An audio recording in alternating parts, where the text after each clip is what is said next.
Hey guys, this is a new week. It's been a couple of weeks since I did a video. Kind of took a week off for kind of a little mini vacation from doing work with the application.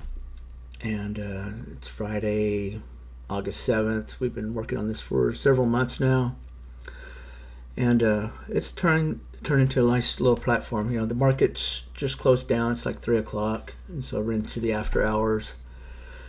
And we did some bug fixes. I think I've fixed the Schwab thing. It started cutting out after running for a day or two instead of going for the full week.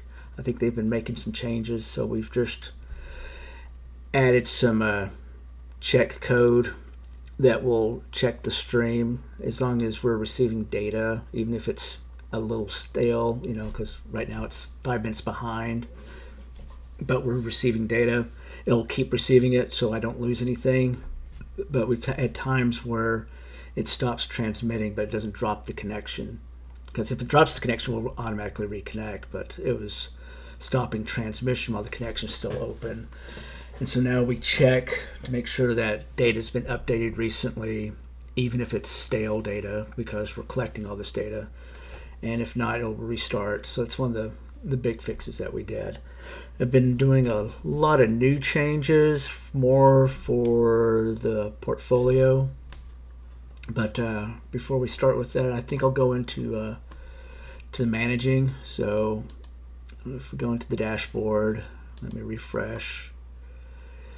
A lot of things have changed in the past 2 weeks. It's this downward pressure we've been feeling for all of July. It turned out that a lot of it was being caused by the unwinding of a hedge fund that had blown up, but instead of it becoming public, it was bought out in private, and while it was behind the scenes, they were slowly unwinding all the positions, and that was causing a lot of sell pressure that was bringing everything down. But once it came out in the public that's what it was, then we got this big rebound towards the end of last week. Then early this week it really took off, and we had like 1,000-point day in the NASDAQ, which hasn't happened in a long time. I don't think percentage wise we've had it grow like that, but we've never had I think 1,000-point day. And with that's caused our positions to recover. If you look at my current usage, it had gotten up to 85%. We haven't changed any positions. It's just that stock prices have recovered, and with that, the capital requirements, the margin requirements for these options that we had have gone down. And I've started doing some management of the positions of rolling down to where we can recapture some of that capital, and free it up, because a lot of them are still in the money. I thought with Intel earnings last week I would have gotten out of that, or 2 weeks ago, but it was brief. They didn't like Intel's forecast, so it went from being out of the money to back in the money, but it's really close. We're like $4 or $5 away from strike price and the current stock price. So even though the margin requirements are high, we're really close. And so I'm just going to keep rolling out a week at a time. And if it's greater than $1, then I'll roll that. I'll roll it down $1 and keep the remaining. So we're still collecting credits while still rolling the strike price down on that. And then let's go ahead and go to the transactions. Let's go retrieve the transactions for the week. Okay, business. I'm going to fetch and report.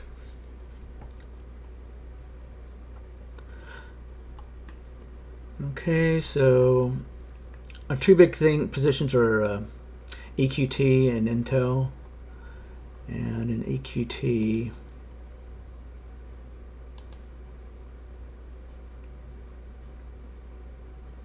we sold. Okay, so EQ2 we had a calls expire, and then I sold two more calls for 60 cents or 33 cents, and so I collected $60. And what we're trying to do, and then I could roll down the put from 55 to 54 for a 40-cent debit. So we actually collected another $20 while still rolling down one of the puts down $1. And we'll continue that. And so as this put gets closer, then I can roll the put and collect a credit, sell the calls and collect a credit, and be able to roll the other calls down at a faster rate than what this one's rolling.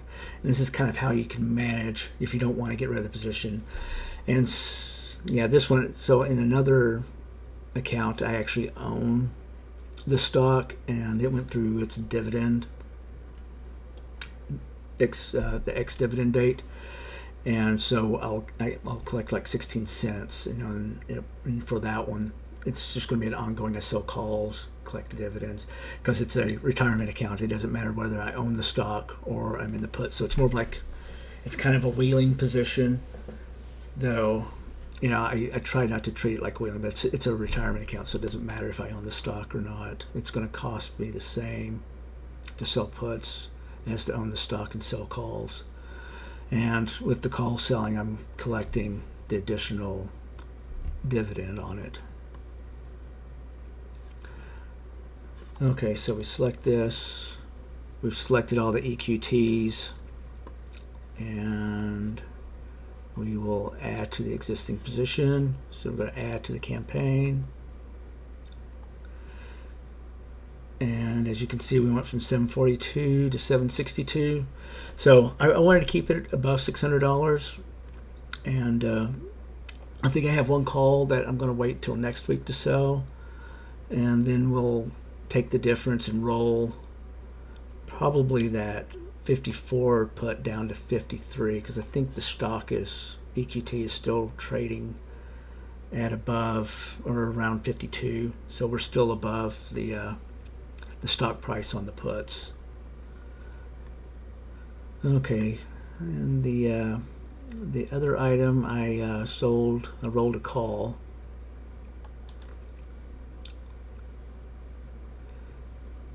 Because I think we were at 31. Okay, I rolled it from 30 up to 31 and out a couple of weeks. Because this call, it briefly gotten out of the money because HIMS had fallen a lot, but after this rebound in the from the AI hedge fund, it's like, because that rebounded, all the other high beta stocks rebounded just as much or more. So this call, which has been in the money for the past few weeks, went out of the money, but it's back in, and so I rolled it back up $1, and so it's running right around at the money. So the stock's been going between $30 and $32, and so we're right there. So I should be getting the max credit. So if it falls down, I'll just sell, get the stock price there. And if it goes up, I'll roll and keep it close, because I think my cost for this is, we started at 55, but I think I've collected enough to we're down into the 40s, the low 40s. And this is just trying to recover capital would be lost if I closed it out. And HIMS is paying out at a high enough rate that I don't feel the need to move it to close it out. So we'll select the position and add.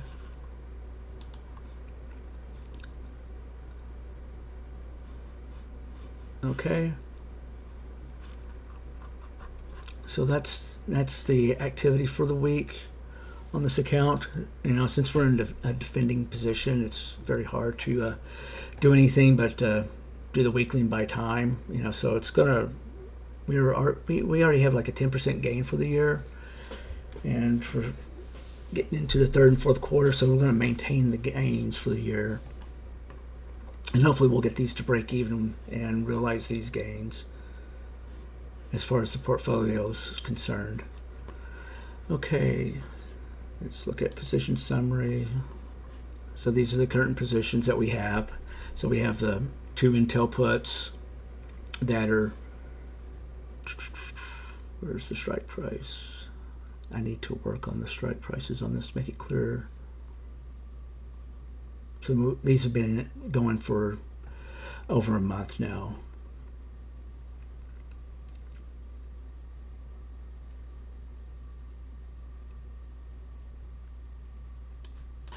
Let's see.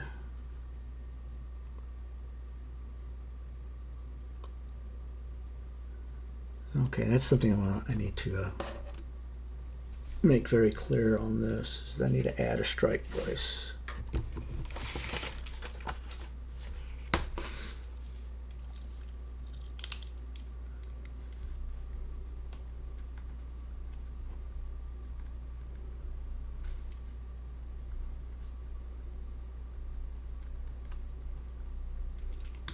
Okay.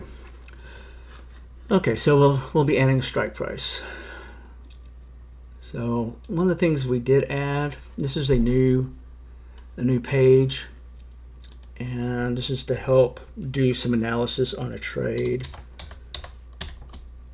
So we'll look at Intel for a naked put, and I want to see the 20 to 50 deltas. Oh, there we go. I need to mask that as 2L.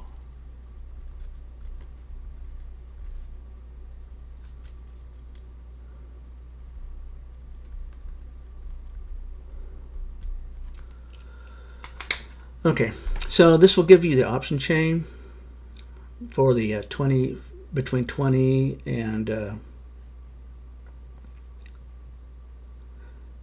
from at the money to 20 and 50 delta. So 20 and 50 delta for the calls and puts, and then give you the calls all the way down to the put price. So I can select if we wanted to have sold a 20 delta put today.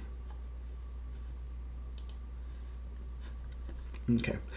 If you don't click things in the right order, you'll get an error message because it's going in real time and updating everything. So the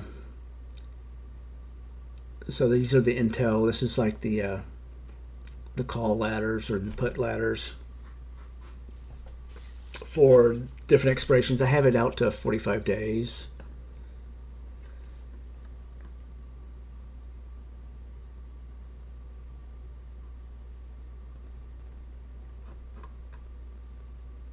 Okay, I'm getting some errors. So these are just that it's unavailable.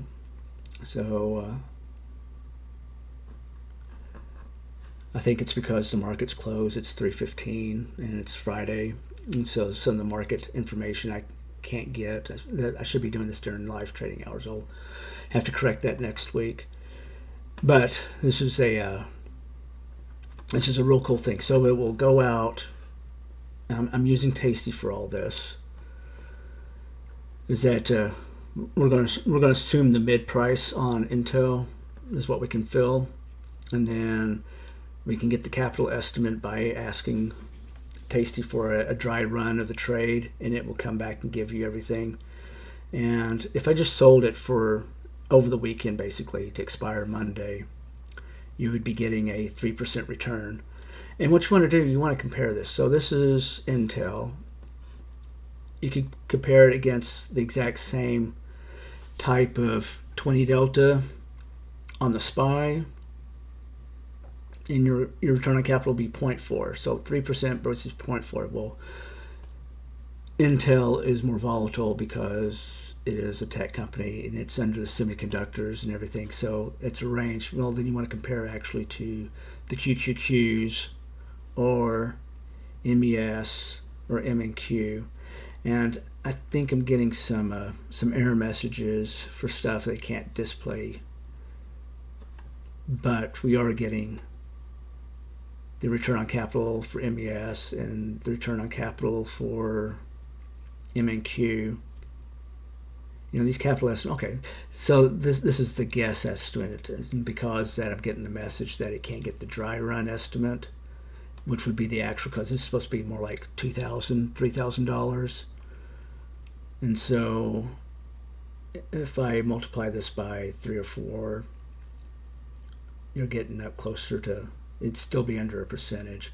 And this tells you just how much risk there is with Intel right now. But it's a day risk, and it's like, well, do you want to do that trade? And it's like, no, I don't want to really do that trade. So let's push it out to a week, so 7 days. So I'll select the period. This is the 20 delta.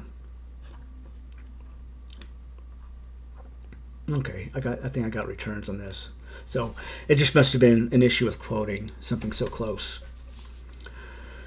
Okay, so the margin required is 24%, and a standard rate T would normally be 20, but I think Intel is starting to get into a higher risk zone, but still 20 versus 24%.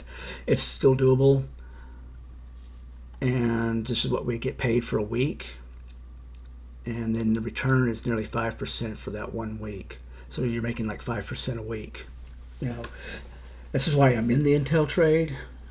And even at doubling, because I'm in the money, and so instead of it being $2,000, it's closer to $5,000 or $4,500. Even if I cut this in half, it's still a 2% gain every week that's happening. So that's why I'm willing to keep Intel going and just see if the price recovers, because I'm collecting a fair amount of credit every month, every week.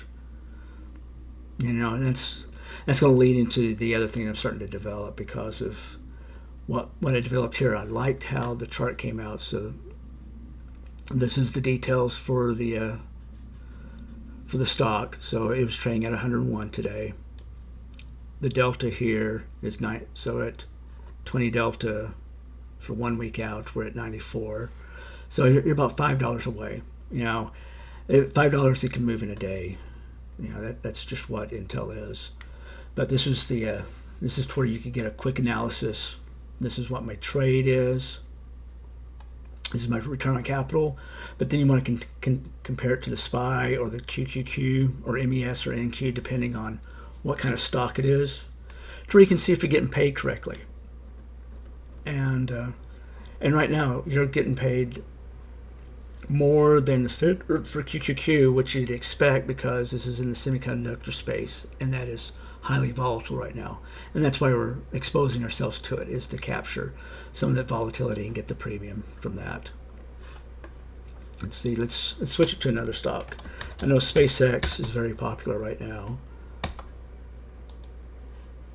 and we'll do it for the same. Okay, let's do it for the 1 week. So the 14th, 20 delta. You collect $200, but notice here I'm only collecting 4% because the margin required is nearly half of the value of the stock. So my margin requirement is doubled here, and because of that I'm only collecting 4% versus the 5% on Intel. So this is telling you that this would not be a good trade to make. First, if I had to compare SPCX to Intel, you pick Intel because Intel requires less capital and gives you a higher return on capital. And if I wanted to use up $5,000 in buying power, I could get a 5% return versus a 4% return. So this is just to start showing how to compare. And so that's why SPCX, you're really not getting paid.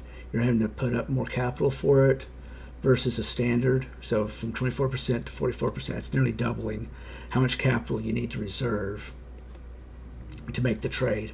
And so this is where you go, okay, so if I'm having to double the amount of capital I'm taking on additional risk. If I'm taking on additional risk, I should be getting paid, but you're not getting paid. You're getting paid at a lower rate in taking on additional risk. So all things being equal, you want to invest in less riskier item and get a better payout. And if I look at NVDA, and this is what what we're going to start building on. This is on helping you build a better trade, to help analyze the trades that you're making. So here's NVIDIA, 7 days, 20 delta. Okay, a little bit higher margin than Intel, 28%. And the return on capital is 2.6%. It's nearly half. I'm still having to put up more capital versus Intel, and I'm getting half the return. We're getting 5.2% on the return for a week, and this is getting 2.6. You do have to put in more buying power, but that's because NVIDIA is like double the price. You're having to put up twice the capital here in this case. Reserve more capital because of the stock. If you're looking on a relative basis, I'm putting up more capital than I would have to, and I'm having my rate cut in half. So NVIDIA still is not a good option, but it's so popular that people are piling into it. That's one of the effects, that stuff that has a lot of demand, you start getting paid less for the risk that you're actually taking on. And so not only are you in something that's really crowded, you're not getting paid for it being crowded, and when something goes wrong, your losses will be even greater because you didn't get any kind of return up until that point. So this is why you want to steer away from some of these really popular brand names. Once you start doing the analysis on the stock, you can start seeing that it's not something that you want to invest in. So 2.68%, I can actually get 8.9% on MNQ. And even MES gives you a higher return on capital. Even the straight QQQs, well, SPY does it, but QQQ almost gives you the equivalent of investing directly in NVIDIA. And I can do 3 times as much in QQQ versus NVIDIA. And so it's just all around. NVIDIA is not something you really want to invest in. I mean, I'm getting a piece of NVIDIA by being in QQQ, but I'm getting the diversification of owning QQQ and getting rid of the volatility and getting paid. You're getting paid a lot more than what you get here with NVIDIA. So this is another reason why you don't see me in NVIDIA. That's why I'm in Intel. Intel, when you start looking at all the different stocks, I haven't looked at AMD yet. AMD would be equivalent for Intel. But this is the new thing. I added this late last week when I came back from vacation. Let's look at 3. Okay, AMD is also a daily. So there's the 20 delta. The stock is 4 times more, almost 5 times more than Intel's. But my margin requirement is just slightly more, and our return on capital is slightly less. But I would have to put up $11,000 versus the 2,500, 2,600 that you put on a regular naked put.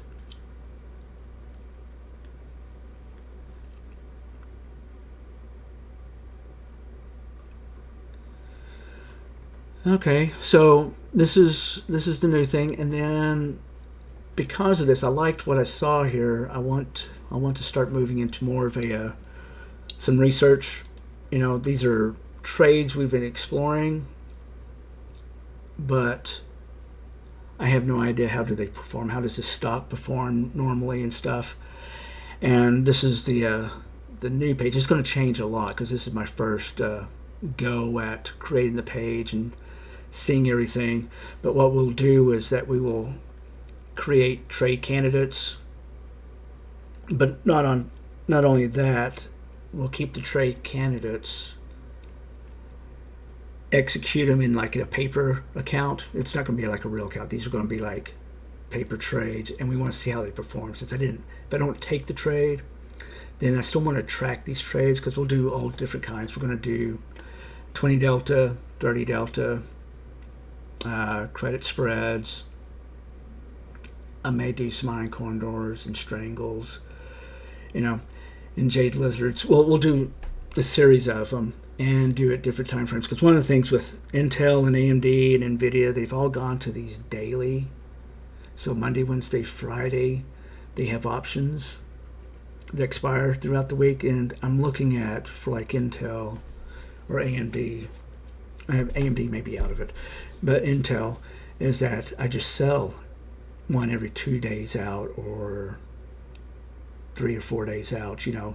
Maybe I'll skip the closest one and just have to where and you just ladder. I'll have two puts always on them, but at different time frames, and just have them roll and expire. As long as we don't get taken into it. Then if you get taken into it, you roll out in time and down, like the other two that I have. I was doing weeklies, but now looking at that there were dailies, I could have maybe been turning them over a little bit quicker, because you get close to $1. But this is going to be the beginning page. This is going to be a list of all the open candidates that are out there, and this draft editor, I'm going to modify this out to where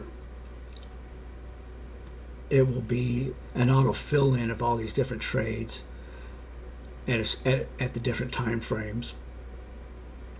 That way I can record them all at once, get them into the database, and we'll do some updates, and it'll keep track of the price.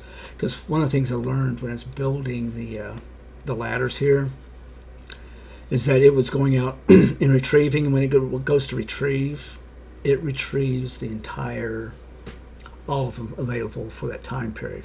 Now there's some controls, and I have to limit how much I request and how fast we request. Otherwise, we start getting timed out and getting all these errors that we can't get the data because we've made too many requests. So you want to limit the requests.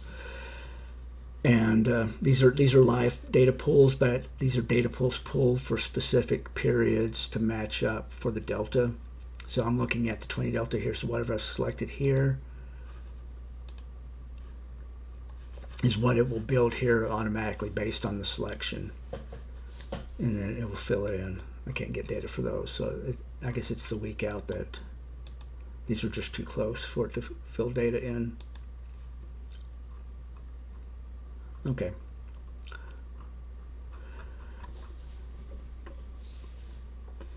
So it'll be something like this, but it'll automatically fill in specifically because I want the closest to the 20 delta and above, but still have it above 20 delta.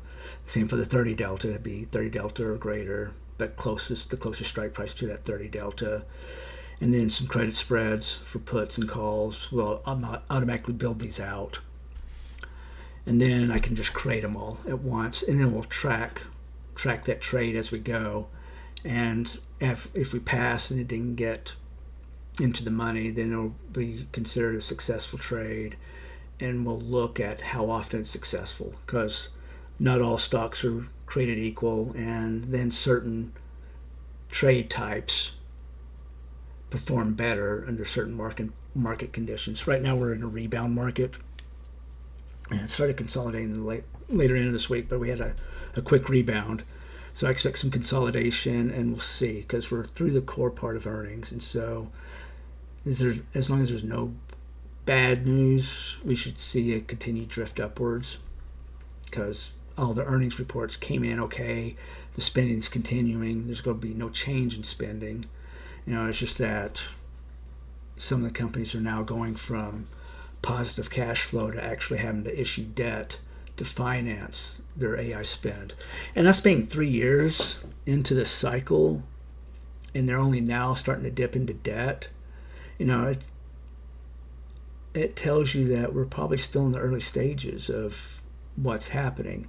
The capital requirements are extremely high, but we're dealing with companies that had some of the strongest cash flows that we've ever seen in the entire history of doing business, in capitalism. That's how strong the software industry was, because you made it once and then you sold it millions of times, and that's like pure cash flow.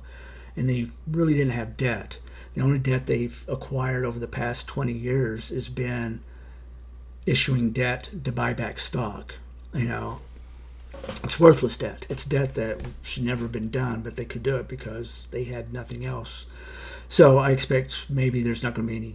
They'll have to cut stock buybacks. Right now they're not cutting stock buybacks, but they're going to have to start curtailing their stock buybacks if the need for real capital, because this is real capital spend building out all these data centers, and data centers make money, and they're already guaranteed because they're all maxed out on the need, and this is an example of AI. I would not have been able to build this on my own, and AI is the reason why it's there, and AI wouldn't exist if we didn't have data centers, and it's these little projects that each individual can do that's going to really keep feeding the boom as long as you find value out of it, and I am finding a lot of value out of it. It's making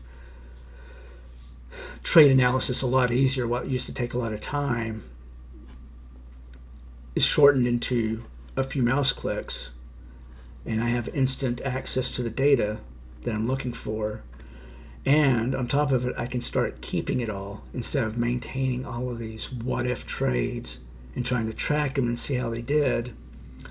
I can do it now, create them, track them, and then do analysis and have ongoing analysis to let me know which trades are performing better, and that will tell me how to position all my new trades that I'm making. It's like, well, we've seen a shift. These trades are, because things are changing all the time, and you want to be able to change the style of trades. You don't start doing one thing and that's all you do, because the market's always changing and you've got to change with it. And so that's where we're heading, So this is just the first stab at it. And once I had something in front of me, it's like, okay, this is manual. I want to automate this piece.